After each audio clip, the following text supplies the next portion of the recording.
Jagat Dewa Batara. Wah, jabang bayi. Gok nun. Kowe aku sak ngerti kedoamu. Ketok kowe mesti menggak karo aku yen kowe bakal ngraman negara Ngastina. Ning jebul saiki ketok lorek ing atimu. Kowe janjane bolo karo aku, kowe manunggal karo aku ning atimu ning Ngastina, ya to? Atimu ning Ngastina. Mengke riyin. Sampeyan kok nyalahke kula dasare apa? Dasare ana nggon jembar kok kowe nibani karo aku, kowe ndem-deman karo aku, kowe dadi bane wong Astina. Mangke riyin. Wong tiba karo wong niba niku beda. Nek niba niku disengaja, nek tiba ora disengaja. Ora disengaja kok bener. Ora disengaja kok bener. Lha niku wong tuwa lho. Sampeyan kok blak-blak-blak. Mergane kowe ngene lho. Wah lho. Togok edan nang greng-greng aku gila. Wes. Wah, cangkeme mumpluk. Mumpluk kandhane ngayel ora. Wah, edan. Wong Astina gotong royonge apik kok. Nggih. Sayuk rukun dadi siji. Temandang karyawe ewang-ewangan niku wong Astina. Niku nulat karo mbah-mbah nimbiyen, bapak-bapak nimbiyen. Kok sik bilung endi? Modar.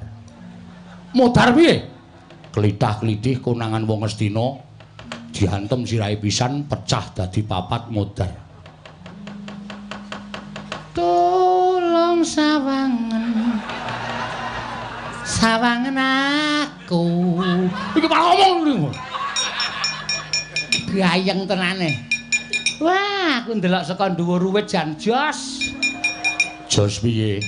Ratu Gustimu ketemu Sencaki nyoba Sencaki. Sencaki diantem pisan gletak.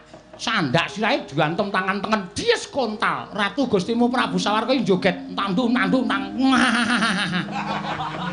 Durung rampung guyu, antem cangkeme karo Sencaki. Tembel, aku saka dhuwur wit modiar. Kelekar. Ratu Gustimu, iki Ratu Gustimu kok tok modar-modarke. Lho, wong mbata iki bebas. Bebas aku arep seneng karo sapa iki bebas aja diwengku kuwi hakku. Ha iya. Sencaki candak Ratu Gustimu candak saya jebles ki lemah. Dies balekke rono antil cengkel. Dies bagus. Ratu Gustimu endo set ngrangsang sirahe Sencaki.